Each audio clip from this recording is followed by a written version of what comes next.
شروع اللہ کا نام لے کر جو بڑا مہربان نہایت رحم والا ہے۔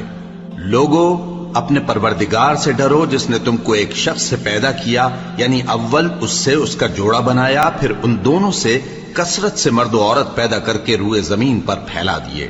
اور اللہ سے ڈرو جس کے واسطے سے تم ایک دوسرے سے حقوق کا مطالبہ کرتے ہو، اور قطع رحمی سے بچو، کچھ شک نہیں کہ اللہ تمہیں دیکھ رہا ہے۔ اور یتیموں کا مال جو تمہاری تحویل میں ہو ان کے حوالے کر دو، اور ان کے پاکیزہ اور عمدہ مال کو اپنے ناقص اور برے مال سے نہ بدلو، اور نہ ان کا مال اپنے مال میں ملا کر کھاؤ کہ یہ بڑا سخت گناہ ہے۔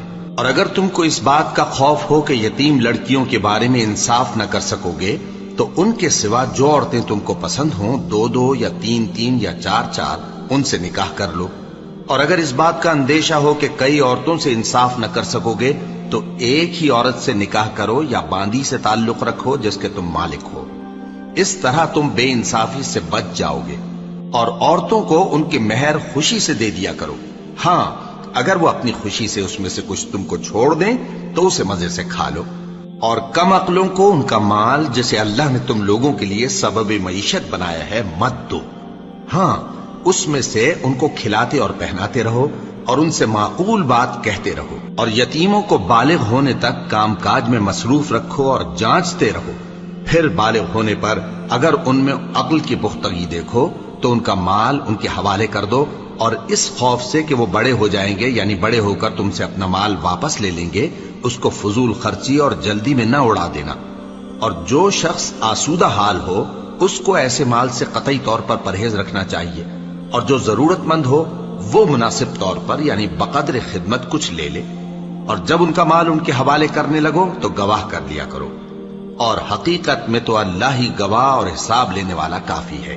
جو مال ماں باپ اور رشتہ دار چھوڑ مریں، تھوڑا ہو یا بہت، اس میں مردوں کا بھی حصہ ہے اور عورتوں کا بھی، یہ حصے اللہ کے مقرر کیے ہوئے ہیں۔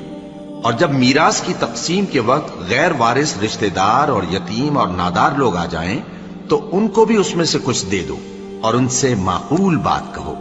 اور ایسے لوگوں کو ڈرنا چاہیے جو ایسی حالت میں ہوں کہ اپنے بعد ننھے بچے چھوڑ جائیں اور ان کو ان کی نسبت خوف ہو کہ ہمارے مرنے کے بعد ان بیچاروں کا کیا ہوگا۔ پس چاہیے کہ یہ لوگ اللہ سے ڈریں اور درست بات کہیں۔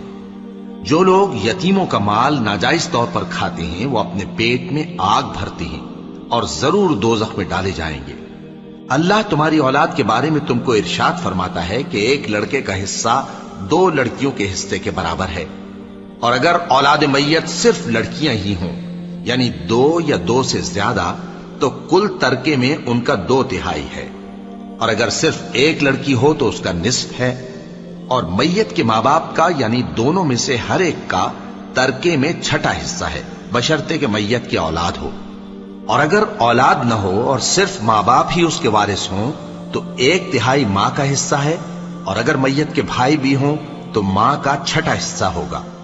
اور یہ تقسیم ترکہ میت کی وصیت کی تعمیل کے بعد جو اس نے کی ہو یا قرض کے ادا ہونے کے بعد جو اس کے ذمے ہو عمل میں آئے گی۔ تم کو معلوم نہیں کہ تمہارے باپ دادوں اور بیٹوں اور پوتوں میں سے فائدے کے لحاظ سے کون تم سے زیادہ قریب ہے۔ یہ حصے اللہ کے مقرر کیے ہوئے ہیں اور اللہ سب کچھ جاننے والا ہے، حکمت والا ہے۔ مزید اسلامک ویڈیو دیکھنے کے لیے ہمارے چینل کو سبسکرائب کریں۔